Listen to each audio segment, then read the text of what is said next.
Massa dari kelompok Himpunan Mahasiswa Islam Majelis Penyelamat Organisasi Cabang Sejakarta melakukan unjuk rasa di Balai Kota Jakarta. Hari ini kami HMI MPO Cabang Jakarta dan Jaksel yang tergabung di Cabang Sejakarta untuk segera turun di lapangan dengan tuntutan yang pertama, kasus DP 0 selalu menjadi hantu bagi Kekanda Anies Baswedan itu sendiri. Perumahan DP 0%. Kedua, kasus TGUPP. Ketiga, kasus lahan tanah gor dan lain-lain. Maka banyak sekali kasus-kasus yang DP 0% seperti yang sudah kami sampaikan, bahwa kita memang punya target dan dalam revisi RPJMD kita revisi targetnya. Kenapa? Kami bedakan mana yang menjadi tanggung jawab kami, BUMD, BUMN, dan pemerintah. Menurut kami, Anies terduga sekaligus orang-orang DKI yang ada di Balai Kota di pengurusan Gubernur DKI Jakarta, yaitu Anies Baswedan. Maka atas nama HMI MPO Sejakarta meminta kepada KPK untuk segera tangkap. Dan mana yang menjadi tanggung jawab pihak swasta. Semua penyiapan rumah dimanapun di dunia, di Indonesia, di Jakarta, memang tugas daripada pemerintah dalam rangka membantu. Tapi pemerintah tidak berdiri sendiri, didukung oleh pihak swasta, developer, masyarakat. Dari awal juga program rumah DP 0% itu kayak nggak direncanain secara mateng, Jo. Ya cuma gimmick aja buat nyenengin masyarakat pas kampanye. Ya tepu-tepu dong. Bukan kepada staf yang lain. Malas keluar. Kami tidak puas. Kami tidak puas. Hanya bicara omong kosong. Tidak ada Pak Anies. Kita dibohongi.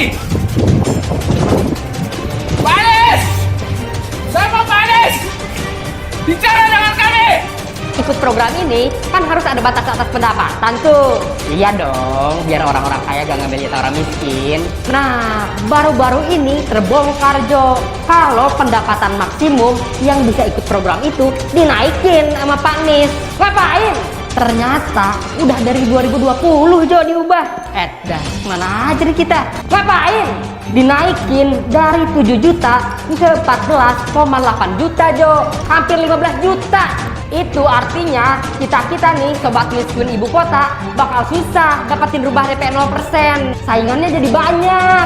Saingan sama orang-orang yang gajinya hampir 15 juta. Untuk meminta Komisi Pemberantasan Korupsi mengusut Gubernur DKI Jakarta Anies Baswedan. Massa tersebut datang di depan pintu gerbang Balai Kota sekitar Selasa pukul 13.00 WIB dengan membawa berbagai spanduk yang berisi desakan lembaga anti rasuah untuk memeriksa kemungkinan keterlibatan Anies dalam kasus pengadaan lahan sarana, jaya, dan pengadaan alat fitnah GOR Jakarta Barat. Kami HMI MPO Cabang Sejakarta mendesak KPK segera menelusuri Gubernur Anies Baswedan dalam kasus korupsi pengadaan lahan rumah dan korupsi pengadaan alat fitnah GOR Jakbar. Kami minta Gubernur Anies bertanggung jawab atas 2 kasus itu. Begitulah kata Koordinator Aksi Audi Hafiz Basri di Balai Kota Jakarta pada Selasa. Audi juga menyebut mereka mendesak KPK menyelesaikan 2 kasus korupsi yang menyeret Yori Cornelis Pinontoan, Taufik Gumilar, Heru Haryanto, Swasti, dan Marjo. Kami HMI MPO Cabang Sejakarta juga menyatakan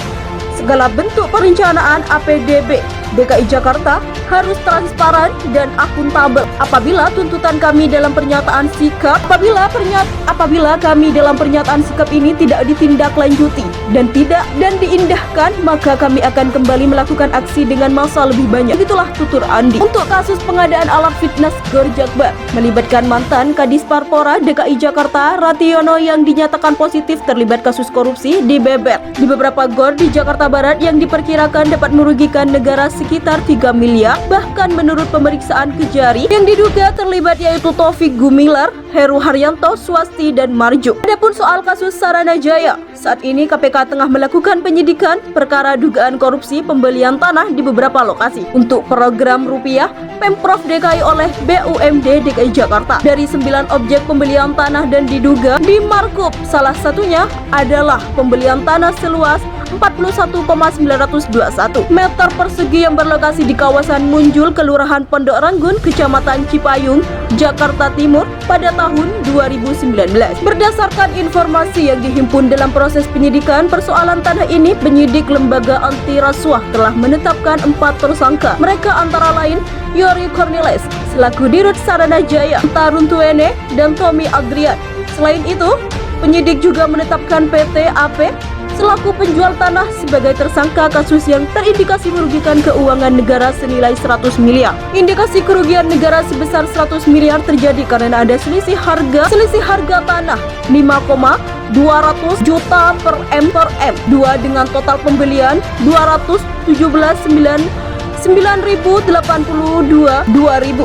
Sementara dari total 9 kasus pembelian tanah yang dilaporkan ke KPK terindikasi merugikan keuangan negara sekitar 1 triliun. Atas perbuatannya, keempat pihak disangka melanggar Pasal 2 Ayat 1 atau Pasal 3 UU No 31 Tahun 1999 tentang pemberantasan korupsi sebagaimana diubah dengan UU No 20 Tahun 2021 tentang pemberantasan korupsi JO Pasal 55 Ayat 1 ke-1 KUH terkait sangkarut kasus markup pembelian tanah ini. Penyidik KPK telah melakukan penggeledahan di sejumlah tempat, di antaranya di rumah YC dan kantor pusat PSG. Penggeledahan dilakukan pada Rabu 3 Maret lalu. Menurut informasi yang didapat media, dari pihak KPK terdapat 9 laporan dugaan korupsi yang dilakukan oleh pihak BUMD DKI Jakarta itu.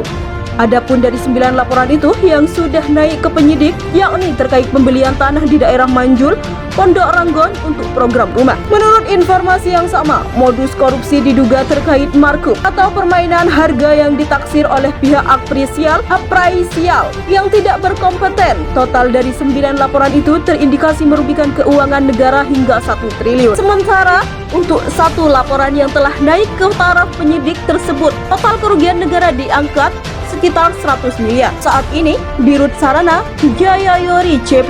Pinontoan dicopot dan digantikan Agus Himawan Widianto. Penyidik KPK menggali informasi seputar kegiatan usaha Perumda Pembangunan Saranajaya, khususnya terkait pembelian sejumlah aset tanah. Penggalian informasi itu dilakukan 6 saksi terkait penyidikan kasus dugaan korupsi pengadaan tanah di Pondok Ranggon, Jakarta Timur tahun 2019. Para saksi yang diperiksa antara lain Bendahara Ekonom Kongregasi Suster-Suster CB Provinsi Indonesia SR Francisca Sri Kustini CB alias SS Franka, mantan manajer unit pelayanan pengadaan Perumda Pembangunan Saranajaya Rahmat Taufik, dan broker atau calon tanah Minan bin Mamat. Selain ketiganya terdapat 3 saksi tambahan, yakni Indra Wahyu dan Yadi yang merupakan pegawai Perumda Pembangunan Saranajaya. Para saksi didalami pengetahuannya diantaranya terkait dengan kegiatan usaha Perumda Saranajaya dalam pembelian sejumlah aset tanah. Begitulah kata PLT juru bicara KPK Ali Fikri dalam keterangannya pada Rabu